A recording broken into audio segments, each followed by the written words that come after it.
Nobody expected Joe Rogan to walk into that courtroom, especially not on day 7 of what was already one of the most explosive trials in the history. The room was already tense, packed with reporters, sketch artists, and a defense team trying desperately to steer the narrative. And then, in walks Rogan. No cameras, just a black leather notebook tucked under his arm, and the kind of look that says, "I didn't come to play." Rogan wasn't talking about what he heard, he was talking about what he knew. First-hand accounts, private recordings, conversations that had never seen daylight until now. "I'm not here to gossip," he said, staring straight ahead. "I'm here because people trusted me with the truth, and they were too scared to tell it anywhere else." What followed was unlike anything the courtroom had seen. Rogan spoke calmly, flipping through pages of handwritten notes. It didn't take long for Rogan to drop the first bombshell. He recalled an off-air conversation from 2023, an interview with a former security guard for a major artist. The cameras weren't rolling, but what the man said stuck with Rogan ever since. "Diddy has files," he said. "Actual footage, recordings, all locked away on a private server, hidden inside a bunker beneath his Miami compound." And that's not even what shook the courtroom. According to the witness, some of the biggest names in pop culture, Jay-Z, LeBron James, even executives, knew about what happened at these so-called parties. Maybe they didn't participate. Maybe they looked the other way. But they knew. Phones were confiscated, guests were blindfolded, and what went on behind those closed doors wasn't just wild, it was ritualistic. When asked if he had proof, Rogan didn't flinch. "I've submitted audio recordings to the DA," he said. "Some of the voices in them, verified by forensic analysts." The courtroom froze. Even Diddy looked shaken. One of his lawyers jumped up to object, but the judge let Rogan continue. He described interviews with ex-bodyguards, former label executives, stylists, people from all corners of the industry. All of them told similar stories. The same parties, the same rules. And every time someone got too close to the truth, they disappeared from the spotlight. "This isn't about gossip columns," Rogan said. "It's about how the most powerful people in entertainment weaponize silence." That's when Rogan introduced the most terrifying piece of the puzzle. A guest who once worked security at Diddy's Miami estate told him about a place even insiders were afraid to mention. It was hidden beneath the mansion, reinforced like a bunker, locked by biometric scan, air-gapped from the internet. They called it the Black Box. According to Rogan, this wasn't just some vault for valuables. It was an archive, a digital fortress. Inside, dozens of encrypted hard drives containing footage, recordings, contracts, leverage. But not just of Diddy's inner circle. The source claimed it held video of celebrities, politicians, executives, some allegedly recorded without their knowledge. And the bodyguard called it the Diddy's Church. That stuck with Rogan, not just because of how serious the man looked when he said it, but because of what it implied. And everyone knew not to question it. The judge allowed Rogan's affidavit into evidence, clarifying that while the vault hadn't been physically verified, multiple unrelated witnesses had described the exact same thing years apart. 2 stylists, for example, both said they were led into a room beneath the estate and asked to sign NDAs. One noticed a peephole hidden behind a mirror. Another described cameras aimed inward, not for safety, but surveillance. And then came a new twist. Rogan said a whistleblower had contacted his team just 3 months earlier, claiming to work for a Miami-based data recovery company. They were hired anonymously to extract files from a corrupted server. What they found, unconfirmed, but disturbing. They said some of the footage showed recognizable guests in compromising positions. If this goes federal, Rogan warned, the government may already have that drive. He turned and looked directly at Diddy. "If you're innocent, open the vault. Show them what's inside the black box." And for a moment, the room wasn't just listening. It was holding its breath. Rogan didn't stop with Diddy. He said the name nobody in the courtroom expected to hear. Jay-Z. He wasn't accused of anything, not directly. But time and time again, witnesses described him the same way, watching but without speaking.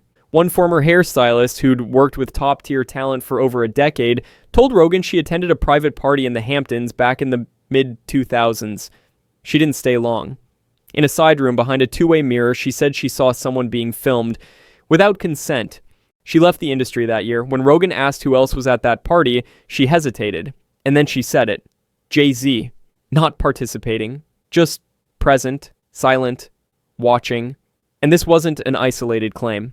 Over the years, Rogan said, Ex-security guards, dancers, assistants, producers, people with nothing to gain and everything to lose, all told similar stories. Jay-Z and Diddy. Two sides of the same coin. One loud, reckless, unpredictable. The other controlled, calculated, always in the background. But the scene was always the same.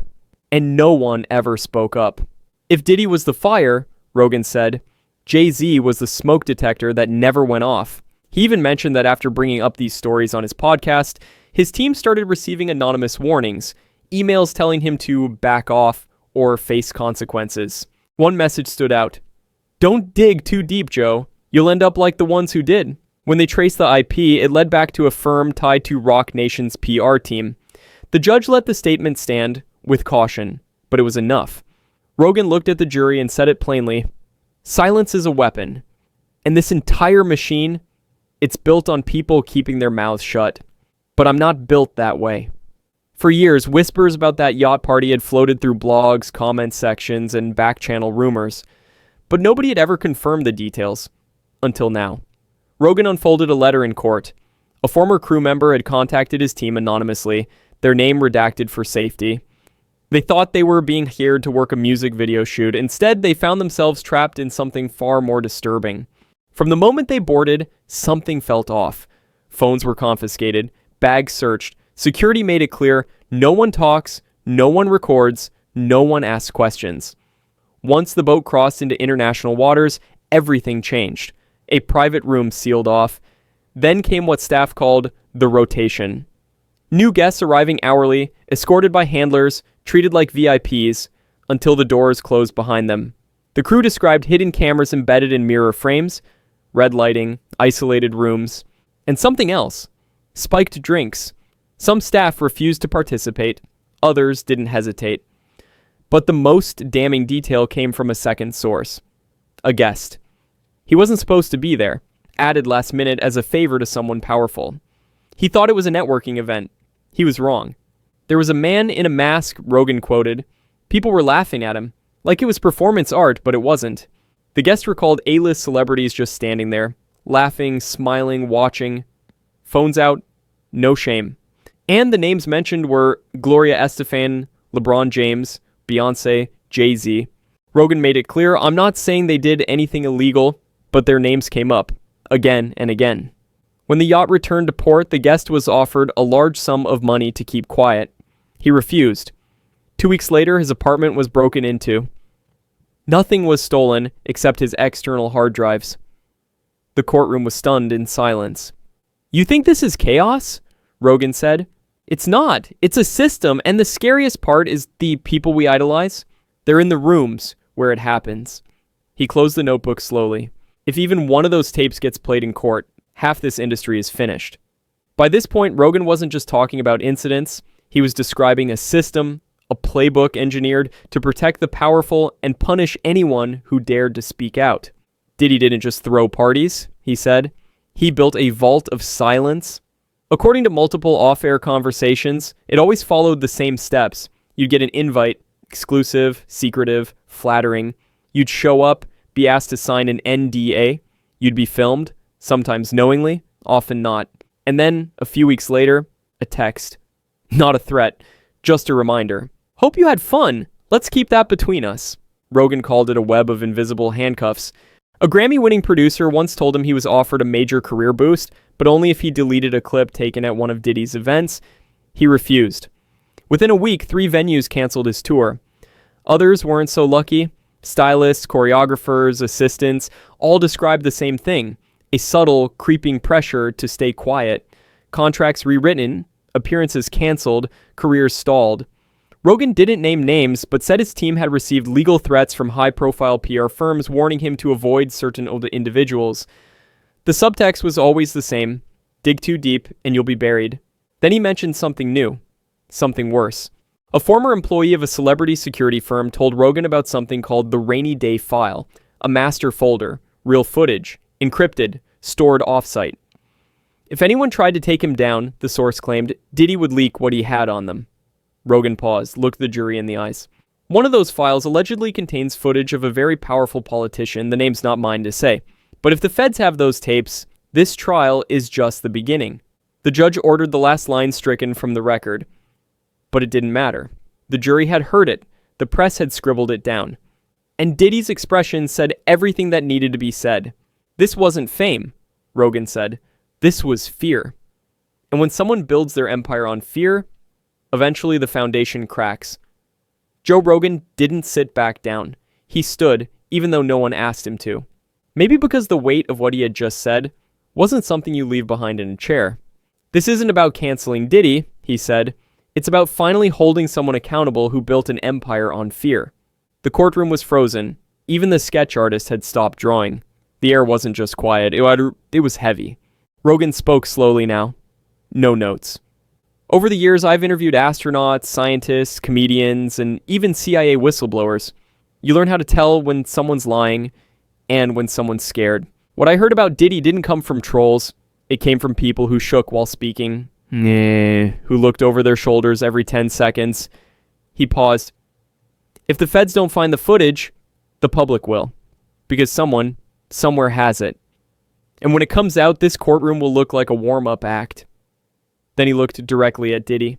Not with anger, not even disgust, just truth. I don't know if you started this, I don't know if you inherited it, but I know you kept it going, and now you're watching it collapse from the inside out. The judge asked if he had anything else to add. Rogan nodded slowly. I've said a lot of stupid things behind a mic, some of them funny, some of them embarrassing. But this is the one time I needed every word to count. He glanced at the jury, his voice steady. Because if even one kid out there is saved from stepping into that kind of nightmare, then every threat, every NDA, every coward who stayed quiet, it was worth breaking. He stepped down, walked past Diddy's table without flinching. And for the first time in days, Diddy didn't look up.